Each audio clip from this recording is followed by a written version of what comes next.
Hey there, hey, it's Aaliyah Janae and my fiance once Alan again. K.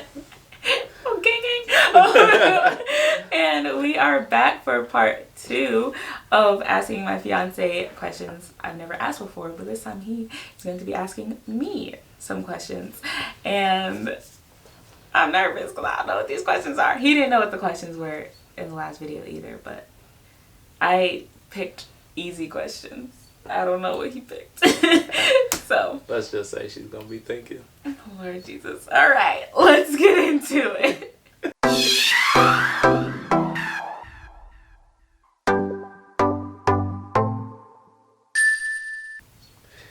Okay, start off easy. Mm-hmm. If you were given $1 million that you had to spend in 1 week, how would you spend it? Well, considering we're literally planning a wedding, a lot, girl, a lot of the money would probably just be like booking vendors and like securing them and just like give this, hey, here's the money up front, like you're good. And then, am I allowed to invest? I don't know. You got to spend it. That's not really spending. That's like putting it. But you're buying stock. You're spending it on stock. Guess you can get around. You know what? Okay. Instead, I'd probably. Charity would like this answer. I'd probably buy property or something, Okay. or buy some land. Mm-hmm. Cause then I can sell it later. Okay. Or I can like rent it out. That probably still wouldn't be $1 million though. I mean, depending on how much you buy. That's true. Well, that's like you buy a house. You But buy a house. building for $100,000, $200,000. But that's still not $1 million. Buy 3. Buy the block. Buy the block. I probably would buy a whole block. Honestly. Yeah. Just buy the block. And then I'd probably buy a reception dress. With a little bit of money I have left. With a little bit of money I have left, buy a little reception dress, buy some cute shoes or whatever. So cute. Yeah. Oh, and I'd probably buy, if I have money left, well, I can make it where I have money left, but I'd probably buy the newer version of my car. Oh, okay. Nice. Because that's a nice car. But anyway. It is. You ready? Mm. Which personal accomplishment are you most proud of and why? Okay. This is hard because I hype myself up. Like I just feel like, oh yeah, I did that. Oh yeah, that's a thing that I did. You know, actually, yeah, when I graduated high school, because like all of the odds were stacked against me, and I was going to drop out my junior year, but I didn't. And like a month before graduation, the counselor came to me and was like, hey, you're failing your English class so bad that we'll let you walk, but there's no way you're gonna pass it, so you'll have to come back in the summer. But I had already been accepted into the college that I was going to, which is art school, and the college started in July. So I knew like if I had to take a summer class, like there's no way I would have been able to go there, and that was the only school I applied to. Oh man. And so I went to my English teacher and was like, is there anything I can do? I had like a 26%. Yeah, with like a month. I don't even think it was a whole month. It wasn't. It was a month until graduation, but 2 weeks until the end of the semester because seniors ended their semester early. And so I had like 2 weeks to do a ton of late work, and she actually accepted it, and she actually graded it. That's the other thing. Like, she actually, like, man, shout out Miss Graham. You saved my life. But like it was Miss Graham. I'm gonna name their names. So it was Miss Graham and Miss Anthony and Miss Spelling. The other English teachers and Miss oh shoot, I remember her first name was Jamie. I think her last name was Roberts. But I only had one of these as my teacher. The rest of them were just other English teachers that just like advocated for me because they knew me, and they just like they all band together, graded a bunch of my late work, and I was able to get it up to like an 89%, and so I could graduate high school. So that was like, oh shoot, like I actually did it, like, and I like got my GPA up. I got a letter, like I literally got a letter, an academic letter for that year. Like it was crazy. Like yeah, that's the one that I'm like, yeah, oh yeah, like if you can do that, like you can do anything. Yeah.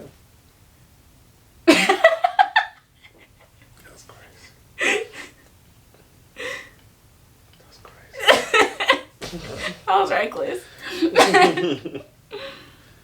Okie dokie. What's one of your favorite childhood memories?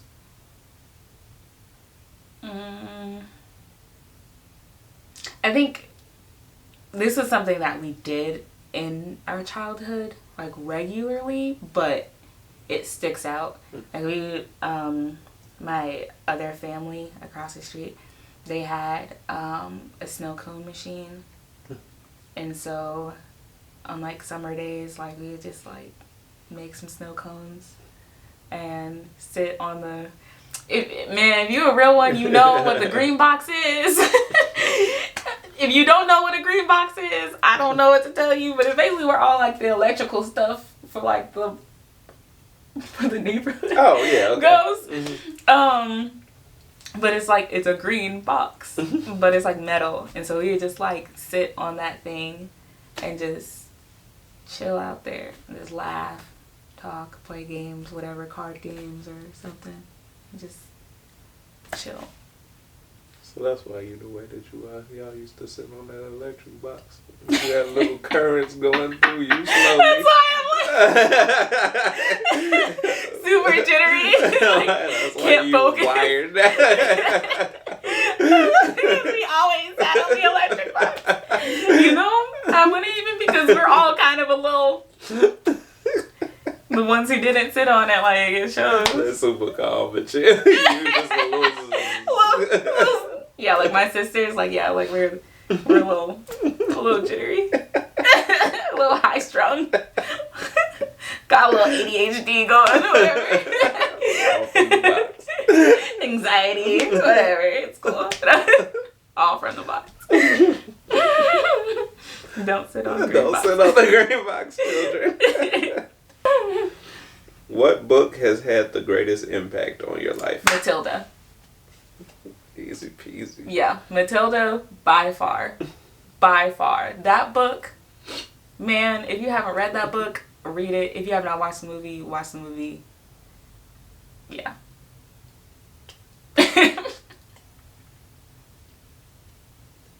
Matilda. That was easy. Mm-hmm. All right. This is a heavy question. Oh, Lord. Okay. What are your top 5 regrets in life? Whew. 5? I know. I'm like, can I even think of one? I'm like, you don't regret nothing. No regrets. No regrets. No. Putting the holes inside of the no regrets. I gotta put up like a picture of the no regrets so that they don't think that I like actually say it like that. I know it's regrets. Okay. Geez, 5 regrets. Biggest regrets. Yeah. Lord. Yeah, the top 5. Can I like name every relationship? That was a regret. That was a regret. No, but they made. See, I struggle with questions like this because it's like, okay, but if that didn't happen, then would I be where I am today? Like, if I didn't go through that, would I be resilient now? Or, You still regret. So it's hard to say, like, I regret that. Unless I just didn't learn anything. Mm-hmm. Like, there were a couple exes that I, like, was like, that looking back now, I'm like, that was really dumb. But then I went into a new relationship and it was just as dumb. So, like, clearly I didn't learn the first time that it was that was something I shouldn't do. So yeah, some relationships, and then this is gonna sound so weird, but there are two. I regret not wearing my retainer after I got my braces off. Because if I wore my retainer like I was supposed to, I wouldn't have braces on again. No. And then another one, I regret wearing my glasses as often as I did. Because the eye doctor, when I first got glasses, was like, this is for when you're in class only. That's it. If you wear them more, you could make your vision worse or something like that. But I just was like, but I'm cute in glasses. And so then I wore them like all the time. And now I have to wear them all the time. So I regret that. So wear your retainer and listen to your eye doctor. They're professionals for reasons. They're professionals for reasons. I regret not getting involved in certain sports. Like we talked about it earlier today, but like tennis. Like I regret not doing tennis because I would have been a beast. But I was like lazy. And I just assumed my parents would say no. To a lot of like the sports I wanted to play, but they probably wouldn't have. I don't know. There were a lot of things in life, not even just with my parents. There were a lot of things that I wanted to do or that I just wanted that I just didn't ask because I was afraid that it would be no, or I just assumed that the answer was no, so I just didn't ask. And that's a regret because there's probably a lot more that I probably would have now or would have done or whatever, like had I just opened my mouth and asked. What was that for? I have not because you asked not. Yeah, I literally have not because I didn't ask. Relationships, sports, not asking, glasses, braces, retainer. Yeah. Okay. A little bit lighter. A lot of bit lighter, actually. What's your ideal romantic vacation?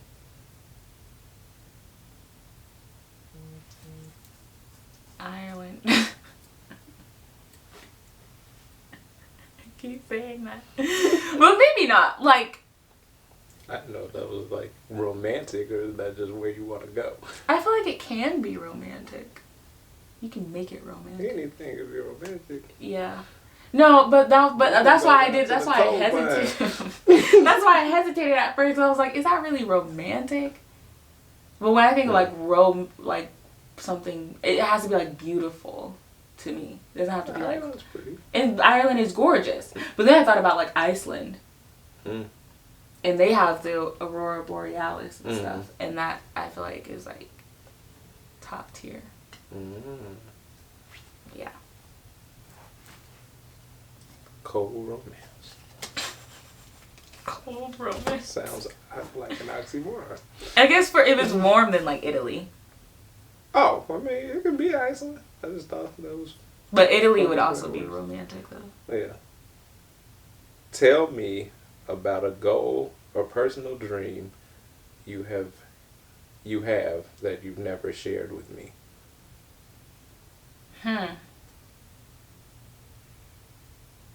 I gotta think of like, what have I never shared with you?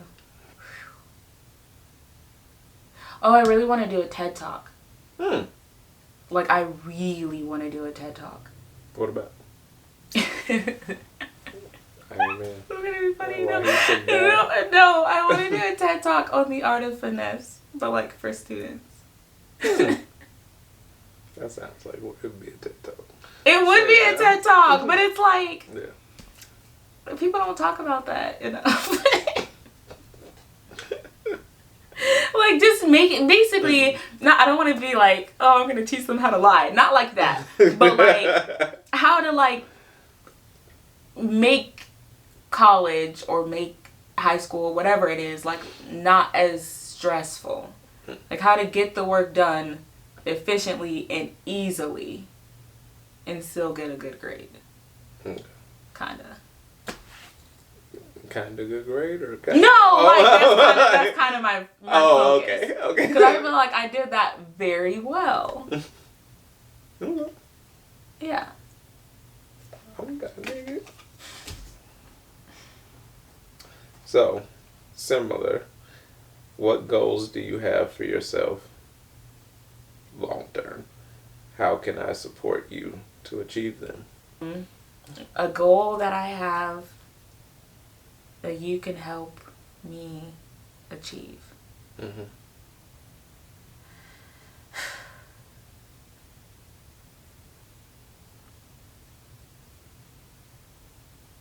I guess just like, so like I want to finish my novel. Mm-hmm. So one way that you could help me achieve that is by keeping me, like holding me accountable to actually like working on it, writing. But then also another way is like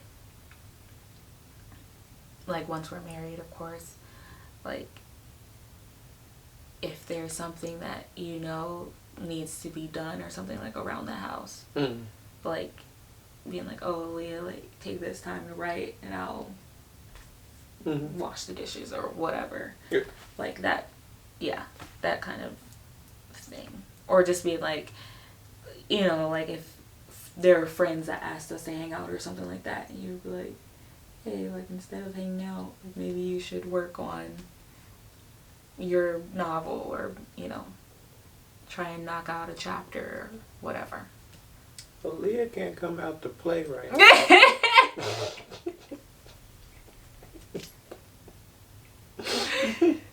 Yeah. That. Really, you just gonna shake all out. And then go lay down elsewhere. And then go lay down somewhere else. We talking too much. Clearly, she's sick of us. Got you, babe. Okay. What conversation have you been putting off? Tell me how I can help.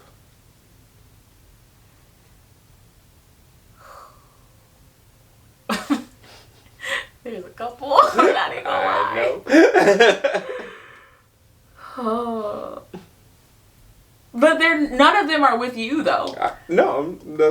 Well, I mean, if it's with me, I probably Like, wouldn't be helping. But yeah, how can I help you would you just with be someone? like, hey babe, like let's talk about it. Yeah. But This is how I can help support you in having these conversations. I feel like the only way you can help is just like to tell them like, hey, Leah needs to talk to you. Because they probably don't even know I need to talk to them. And be like, Aaliyah, you need to have this guy. You need to talk to them. Yeah, like, hey, I told so-and-so that you needed to have a conversation with them. And I'd be like, wait, you did what? And then I'd be like, okay, thanks. Yeah. We're going to leave it at that. Yeah. Okay. Woo, the heavy hitters. We ain't starting up no drama. What do you feel is currently missing from your life? A husband.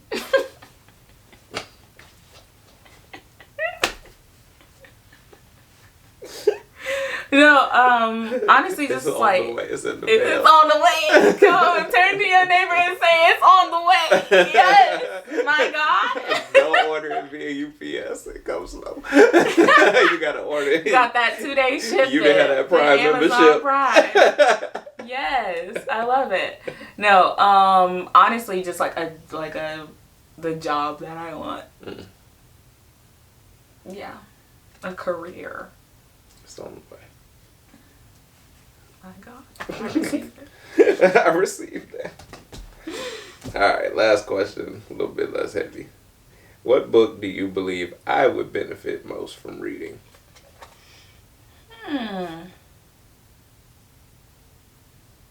I'm like, they're like, what are you looking at? I'm staring at my bookshelf right now. Well, if you read Matilda, that would give you insight to me. Okay. But a book that would just like help you, I would say Finding Quiet by Jamie Grace, Battle of the Mind by Joyce Meyer, and Gay Girl, Good God by Jackie Hilberry. Okay. So like Finding Quiet, I think that would benefit you in just like you, like literally just you. To like figure out the like balancing of things. Oh, and this other book called Boundaries that I don't remember the author, so I'll put the author down here, but that would be good for like you. Okay. And then Gay Girl, Good God would benefit you in just like relationally with me. And Battlefield of the Mind, I think, would be good relationally. Okay.